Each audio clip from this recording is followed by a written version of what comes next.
Hello everybody, this is Burgback coming to you with another Starcraft 2 commentary. Today's matchup will be against TorcH, spawning as the blue Terran in the bottom half of the map, and his opponent will be none other than LiquidTLO, spawning as the red Zerg in the left side of the map, we'll say the 9 o'clock side of the map.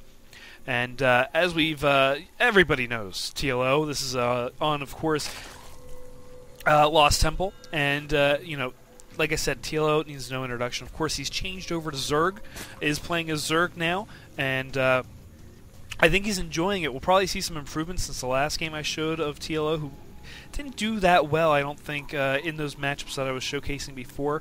And hopefully he's improved over how he's been playing, because this is a new race for him. Even though in beta he's been playing a lot of random.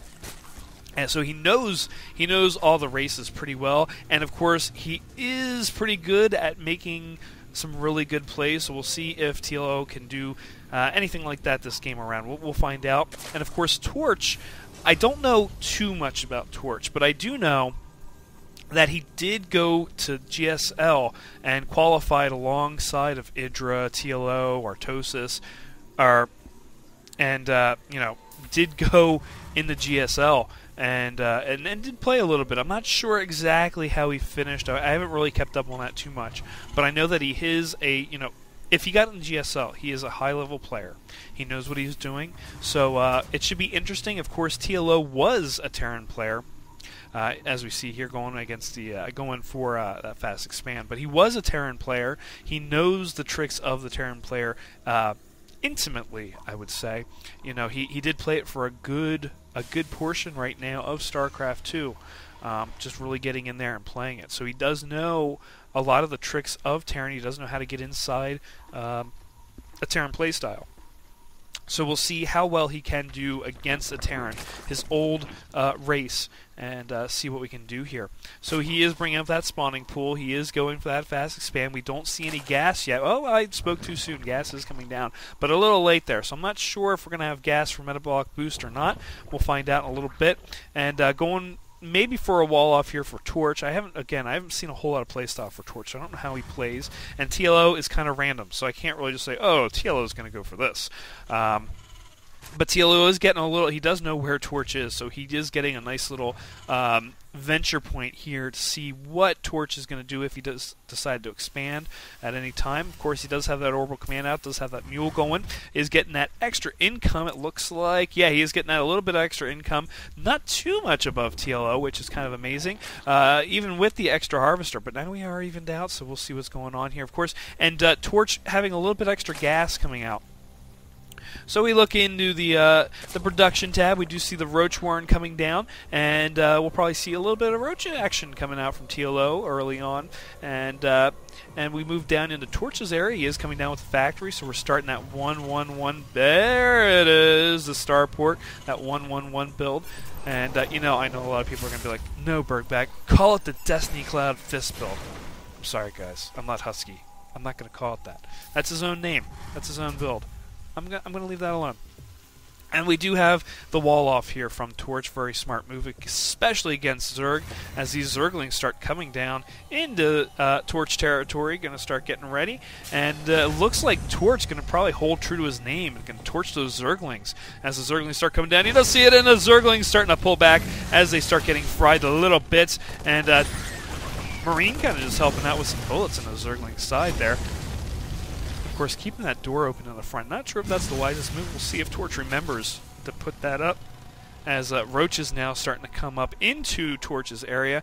And again, oh my, it is not open. It is, oh my goodness, he left that door open. Unless he was just like, you know what, we're going to leave that door open, let those two Roaches in, because you know what, I can handle that with this amount of units. And just trap them in, which is probably what he did. But of course, TLO getting a nice little view inside TorcH's base, being able to see what's going on. Of course, he is trying to kind of hide out here, see what's going on. And yeah, he gets out of there. A Thor coming in for TorcH, going to try and get that heavy attack in there with a medvac. Going to be really good, especially once, where are we at here?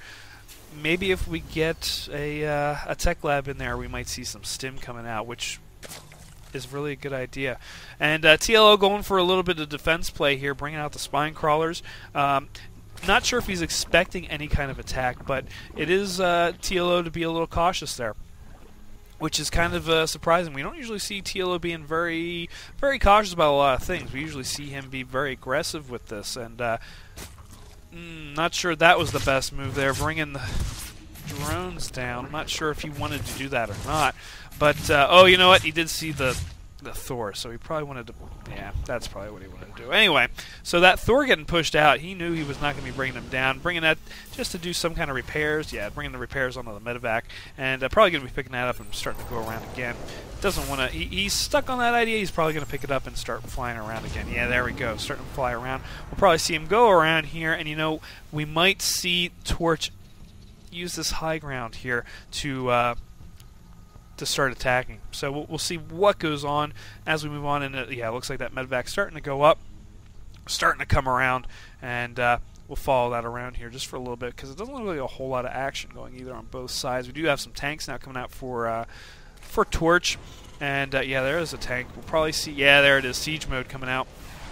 And yeah, dropping that Thor on the high ground, and because of this nice little Overlord, starting to attack that Thor from far away, bringing TLO, poor little TLO, and that little spine crawler getting taken out. Bringing in the big guns of the roaches, going to try and take that Thor out, but does not get in range, and TorcH decides to lift off, and he'll probably be leaving yet again. So, a good attack? Probably not from TorcH there. TorcH getting a little bit out of it by just taking out a spine crawler, but that's pretty much it. Not being able to do a whole lot in the way of that. Of course, that extractor not being there either. I'm not sure if that extractor was there or not, so that might have been okay. But again, TorcH now is going out, going to start scouting out. Do have that Viking going around to scout out as well.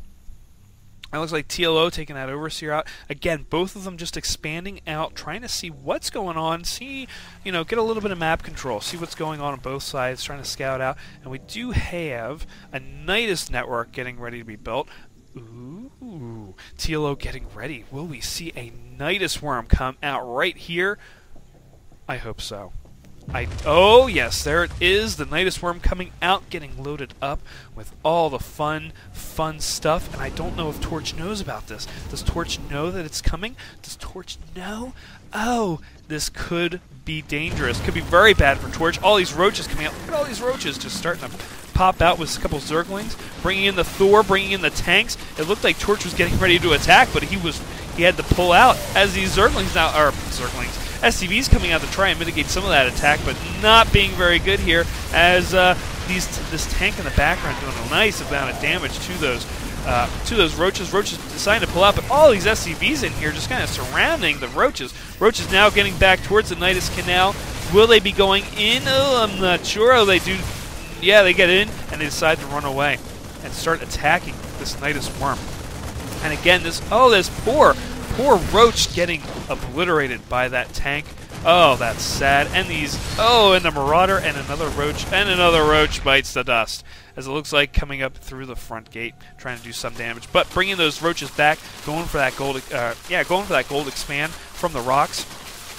Oh, a lot of action there as, you know, having to be really, you know, walking around and seeing what's going on. And a queen kind of just chilling out.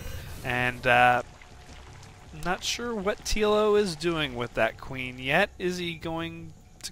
I don't know. I really don't know what he's trying to do with that queen.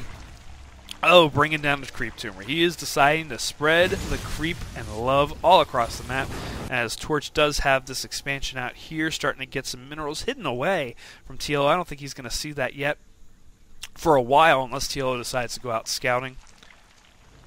And again, the creep down here, spreading the love. Well, yeah, it gets out.